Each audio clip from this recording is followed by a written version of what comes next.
Warrior says, as part of my Halloween marathon, I was watching the film Evil Speak. While I enjoyed the film overall, it was ruined, sorry, by seeing wires. I'm curious, is it okay to go back to past and fix minor error? Well, this is an interesting debate, and I've had this very debate with friends in the past. I think the proper answer is no, it is not okay. And if the director wants to, fine, but in most cases, no, I don't think it's okay because that's just the way it was, man. I mean, I know some people are against getting movies in 4K and HD for this reason too, but it's like, nah, give it to me warts and all. I like to see everything I can see. I mean, if we end up seeing some wires, we end up seeing some wires. I'll give you one counterpoint to that. Hellraiser. It's a movie that I love. Hellraiser, all of them, but especially the original. It's a movie that I have owned on VHS, DVD, Blu-ray. Can't wait for the 4K.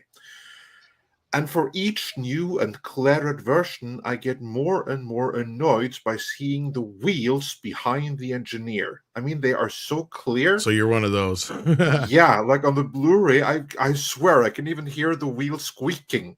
Because you have like this huge monster is coming through a hallway, and I never saw it on VHS, but ever since DVD, when I first saw, holy shit, that whole thing, it's on wheels, and you can very clearly see the wheels and the guy pushing it behind. And I can't freaking unsee it. Well, I mean, if there were to come out a Hellraiser special edition, completely like you remember, but with that thing fixed, I'd be all for it. Well, and that's where, where the debate comes in. Remember, that would be a special edition, and you still get the one with your squeaky wheels. And that's just it. That's the slippery slope, right? And that's why I bring this up. We can do that. We could allow people to do that, but then we end up with shit like Star Wars Special Edition, right? Like that's the other end of this. And so no, I don't. It's such a slippery slope. We have enough problems as it is right now in the remastering side of things where they can't even get the coloring right half the time. That's a bigger freaking issip when they fuck other shit up. And, so at this point, I'd rather them not be messing with movies in general. Just let them be. I like it when I get a nice 4K transfer, warts and all. I know Andre's not a fan of seeing the wheels, but hey. Well, I mean, there are two examples of kind of a remaster or with some redone special effects that didn't hurt the film, and I would say The Empire Strikes Back and Star Trek: The Motion Picture. I argue because there's some lines that got changed that bothered me. In the motion picture?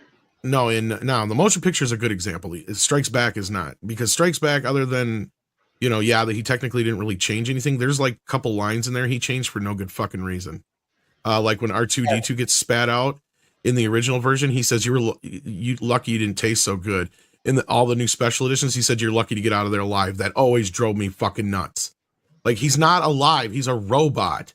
Why did you change that, George? There's little stupid things that he did in there that just like bother me. And it's like, he should have left Empire alone, because without Irvin Kershner's permission, same thing with Jedi. I feel like, and that's my biggest argument towards those. Like, fine, he can do whatever the fuck he wants with the first movie. He's the director, he's the producer, whatever. But for him to stand up in front of, what was it, the Supreme Court or whatever, and fight for the rights of directors that time, and all the shit he said, it's like, you hypocritical bastard. Everything you just said, you went against a couple years later in your own films. And not only that, you're not allowing people to see the other versions. At least Ridley Scott will make sure you have all 10 versions of his movies, right? Yeah, there's too many Blade Runners. Yeah, at least, even at a premium, whatever you want to call it, at least Ridley Scott's going to make sure you have every single version of his movies. In George's case, it's like, no, it's his way or the highway. And I don't like that. I like to be able to have options. To me, it's just, there's the other side of it too. So at this point, it's like, just leave it the fuck alone. Let it be the way it was. Unless you discover something like magical, like Psycho, when they actually discovered the few trims the MPAA made Hitchcock make before the film got released. Those are the only occasions I don't mind them adding stuff back in, because they went back to the negative. They're like, oh shit, there's like those 3 shots that were lost for years that are still here. Let's release it that way, because that's the way that he intended it to be. The negative was still intact, so they got lucky. but not so lucky in certain other cases. If the director's not alive or cinematographer or somebody close enough, I don't want them messing with any of the movie whatsoever.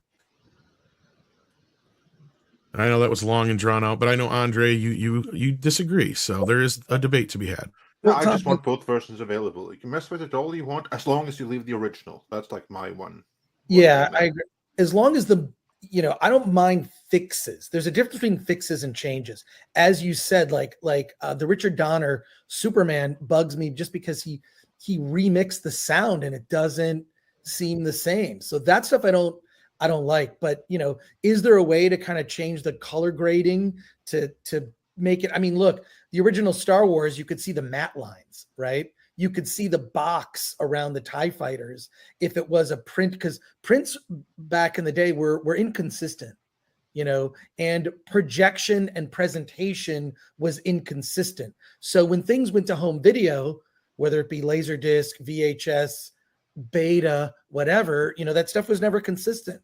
So that's something I can see an argument being made for, because as long as you have the original elements, it makes more sense if you can recombine it digitally. And as long as it looks like the original version and nothing has changed, I don't mind them redoing the edits, like even the fades and all that kind of stuff, because that's where the problems with restoration come in, is when you get to those duping stages of different opticals and stuff like you're talking about, Chris, where back then the process was very primitive, as opposed to now anybody can do the same thing on their computer and it'll look perfect. Yeah, it depends on, like, if you went to a movie theater, this is way back when, you went to a movie theater and you could see the matte lines in one theater, and then maybe the projectionist didn't have the bulb at full capacity, and then another theater you didn't see the matte lines. So it's just weird. So again, I'm in favor of fixes, but I'm against any alterations. So any alterations, that is a hard pass for me. But if it also shows you how important a color correction is for a film. I'm actually personally going through that now, and I can just tell you it's a hassle. Yeah. So it changes a lot. It changes a lot for a movie. It does. Like, for instance, one of my pet peeves there is Conan the Barbarian. The Conan that you have right now out on Blu-ray and DVD, one thing, the Blu-ray has the sound messed up in parts. It's like missing the choir and stuff. So that's one thing. But the bigger part for me is that the color timing is all wrong, because the original theatrical cut was meant to have a red, not red filter, but there's like a red, like an amber, the whole movie. And you still have that in the theatrical cut, which to me, I know that is John Milius's own preferred cut. So the theatrical cut actually is the director's cut, whereas the extended cut that's called the director's cut really is the studio cut to cash in a little bit more, when they were trying to make a sequel back in like 2005 and stuff, or 2004 when that thing was made. But incredibly, they removed that red hue, and that really made a huge difference. And it's so frustrating that they would do that. Yeah. And the issue you're talking about with the sound mix, Chris, that's a problem on a lot of Warner and other certain companies' discs. And I think that boils down to what I've been able to figure it out, at least, is I think it has more to do with they either lost or they don't know exactly what tracks they used back in the day. They didn't keep the info, and so they're between that and or they need a better version of it to sit in a surround sound setting, because Batman suffered the same thing and people were griping about that too, because it wouldn't be such a big deal, but on Batman, like, they claim they had the 2.0 stereo track on there, but it was just a fold down of the 5.1 mix, so it had all the new sound effects in it. So people were pissed because they thought when we got the 4K we were finally going to get the original soundtrack, which we technically did with Superman. So, like, they for some reason fucked that up with the other films, and they did the same thing to Mad Max, but they supposedly fixed Road Warrior when they did that too. So that's not an uncommon thing, but yeah, that's something that drives a lot of people nuts. And unfortunately, that's where the slippery slope comes in. But no, I'm not totally against what you're saying, Chris, as far as like recompositing shots and stuff like that. And, you can maybe mess with a little bit of the color timing a bit to where you don't see a wire as much per se. Yeah, like something like that. I hate the idea of somebody going into a digital domain and fucking with it, because they manipulate these enough as it is. through the different processes they go through that I'm already worried about things getting erased accidentally. We had that with Lord of the Rings, and not many people brought that up, but they did such a washing on the picture. There's stuff that gets lost in the background in the new 4K versions. I'm not going to dig out the pictures right now, but we've talked about it on 4K for you and stuff like that. So unfortunately, that's where you have the problems like digital scrubbing and things like that. So